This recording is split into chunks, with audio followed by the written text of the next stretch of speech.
노후 통장은 조용히 무너집니다. 소리도 없이, 표정도 없이 내가 모르는 사이에 잔고가 얇아집니다. 저는 한때 그 사실을 그럴 수도 있지요 같은 말로 덮어두고 살았습니다. 살아온 세월이 있으니 어찌어찌 되겠지, 자식들이 알아서 하겠지, 나는 큰돈 쓸 일도 없겠지, 그렇게 제 마음을 달랬습니다. 그런데 어느 날 통장을 들여다보는데 숫자보다 먼저 가슴이 내려앉았습니다. 앞으로가 아니라 지금도 버티기 빠듯하겠다는 생각이 들었기 때문입니다. 속으로 생각했다. 나는 왜 이렇게 태어난 척만 했지? 제가 가장 후회한 건 연금 이야기를 너무 늦게 진지하게 봤다는 점입니다. 연금은 나중에 받는 돈이 아니라 나중에 나를 살려주는 숨이었습니다. 그런데 저는 그 숨을 미리 확인하지 않았습니다. 누가 강하게 말해주지 않으면, 내가 먼저 찾지 않으면 연금은 늘 언젠가의 자리로 밀려납니다. 막상 그 언젠가가 오늘이 되면 그때부터는 마음이 급해집니다. 그런데 급해질수록 더 확인하기가 두려워집니다. 혹시 내가 놓친 게 너무 크면 어쩌나, 지금 알아도 늦으면 어쩌나, 그런 생각이 발목을 잡습니다. 속으로 생각했다. 괜히 확인했다가 더 불안해지면 어쩌지? 제가 만난 한 어르신은 이런 말씀을 하셨습니다. 나는 평생 일만 했는데 연금은 자동으로 다 되는 줄 알았어. 그 말이 이상하게 제 마음에 오래 남았습니다. 열심히 살아온 사람일수록 제 돈은 알아서 돌아갈 거라고 믿는 경우가 많습니다. 그런데 현실은 반대일 때가 있습니다. 알아서 돌아가는 것이 아니라 내가 알아야 돌아가는 것이 있습니다. 연금도 그중 하나였습니다. 작은 절차 하나, 신청의 타이밍 하나, 확인의 한 번이 수년의 차이를 만들기도 합니다. 그렇다고 큰 결단이 필요한 일은 아닙니다. 오히려 문제는 반대입니다. 너무 작은 일이라서 미루게 된다는 점입니다. 연금은 돈의 문제가 아니라 마음의 안전망과도 이어져 있습니다. 매달 일정하게 들어오는 돈이 있다는 느낌은 생각보다 사람을 단단하게 만듭니다. 다음 달에도 나는 버틸 수 있다는 감각이 생기면 사람은 갑자기 밝아지기도 합니다. 반대로 그 감각이 없으면 사람은 쓸데없이 움츠러들고 작은 지출에도 죄책감을 느끼게 됩니다. 저는 한동안 그런 감정으로 살았습니다. 사소한 병원비에도 마음이 조마조마했고 누군가 식사 한번 하자고 해도 괜히 돈이 아까워 보였습니다. 그때 저는 돈을 아낀 게 아니라 삶을 아끼지 못하고 있었습니다. 속으로 생각했다. 돈을 아낀다고 했는데 내가 아낀 건 결국 내 하루였네. 그래서 저는 연금을 공부로 보기 시작했습니다. 어렵게 파고드는 공부가 아니라 내 삶을 지키는 확인으로요. 왜냐하면 노후는 어느 날 갑자기 시작되는 것이 아니라 조용히 진행되고 있었기 때문입니다. 그리고 그 조용함 속에서 가장 무서운 건 괜찮겠지라는 말이었습니다. 괜찮겠지라는 말은 마음을 잠깐 편하게 해주지만 통장을 단단하게 해주지는 못합니다. 노후 통장은 조용히 무너집니다. 그렇지만 조용히 지킬 수도 있습니다. 저는 그걸 이제야 배웠습니다. 늦게 배웠지만 그래도 배우는 순간부터는 방향이 바뀝니다. 방향이 바뀌면 하루가 달라지고 하루가 달라지면 결국 노후가 달라집니다.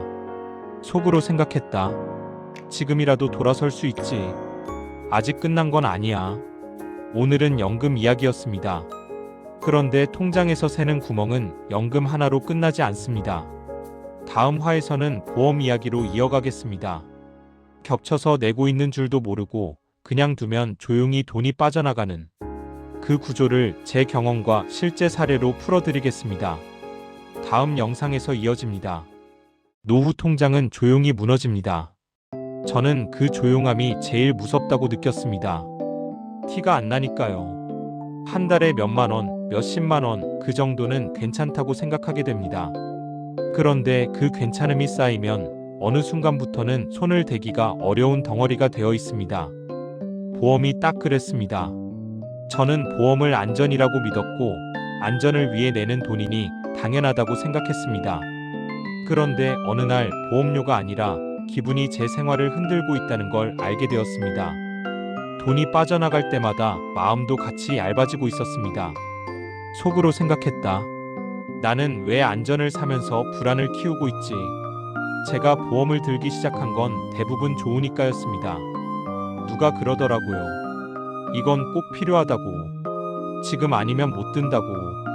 혹시 모르니까 들어두라고. 저는 그 말들이 친절한 배려라고 믿었습니다.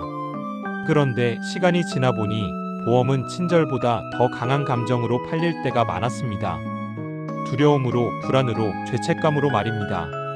가족을 생각하면, 나중에 후회하면 이런 말은 마음을 흔듭니다. 흔들린 마음은 결제를 쉽게 합니다.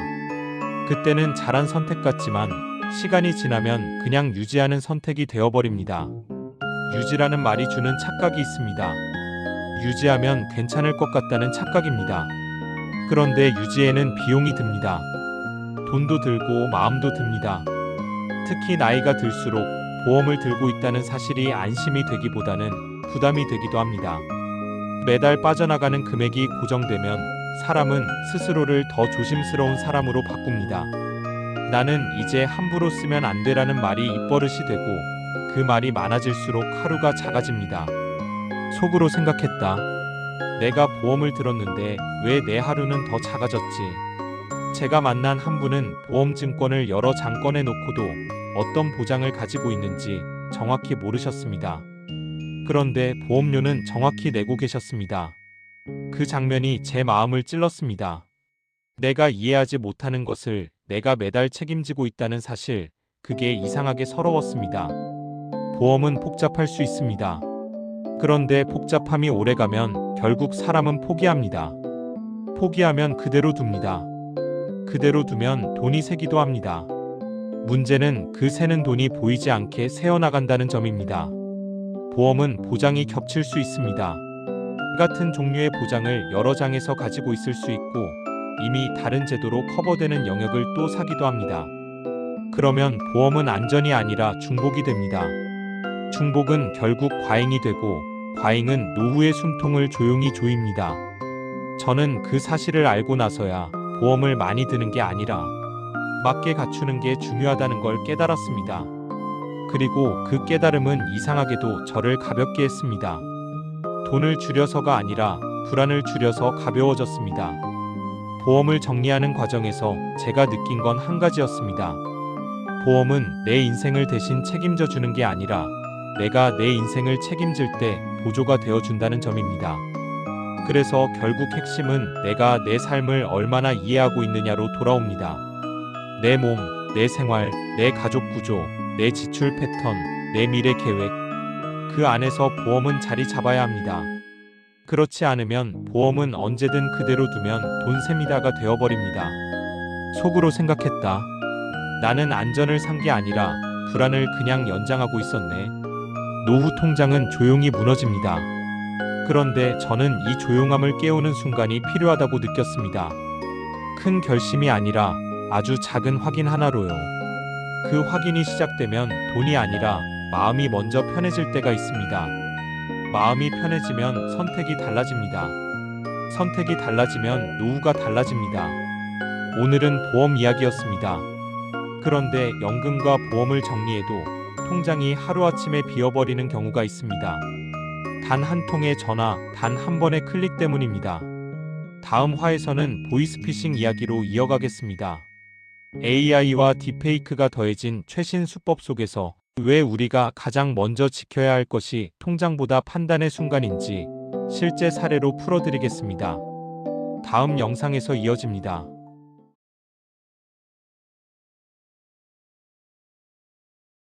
노후 통장은 조용히 무너집니다. 그런데 어떤 날은 조용하지도 않습니다. 갑자기 무너집니다. 저는 그 이야기를 들을 때마다 마음이 얼어붙습니다. 하루아침에 비었습니다 라는 말이 너무 짧고 너무 현실적이어서 그렇습니다. 돈이 사라졌다는 사실보다 더 무서운 건 그 일이 나에게도 일어날 수 있다는 확신 같은 두려움입니다. 속으로 생각했다. 나는 괜찮을 줄 알았는데 진짜 괜찮을까? 예전에 보이스피싱은 어딘가 어설펐습니다.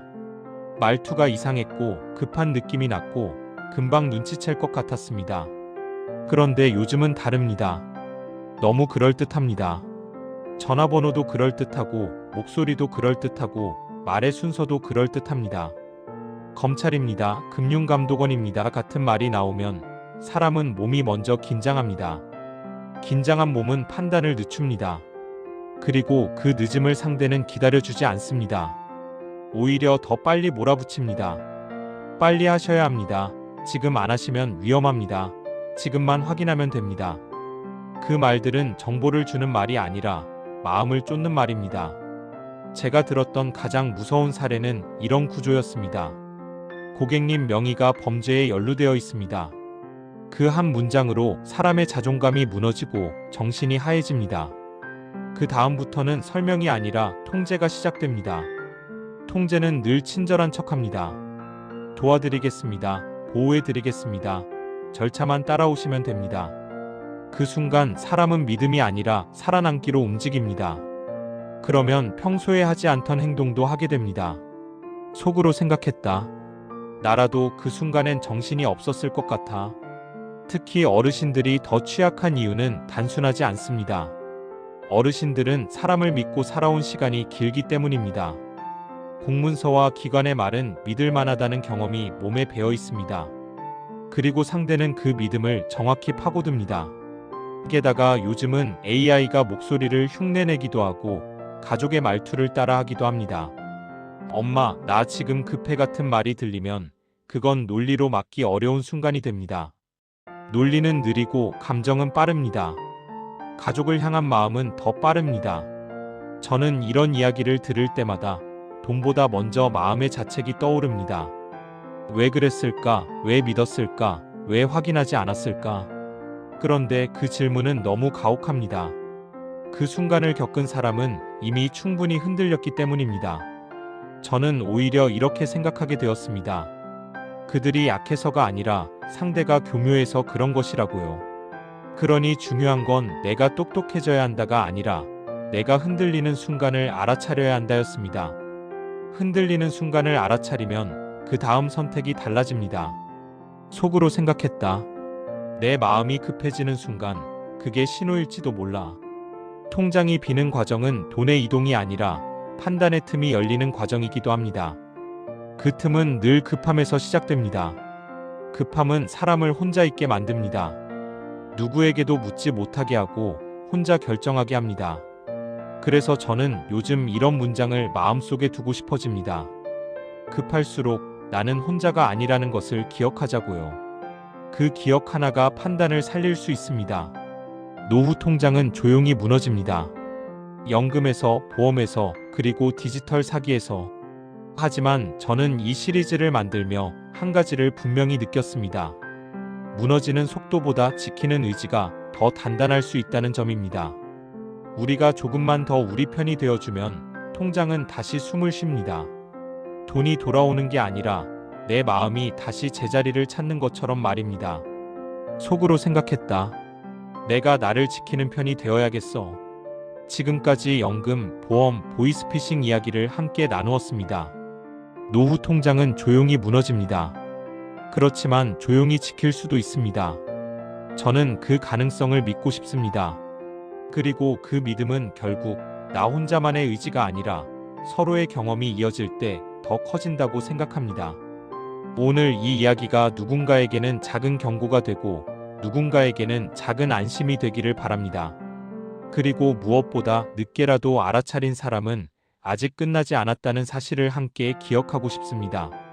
속으로 생각했다. 아직 나에게도 시간이 있어.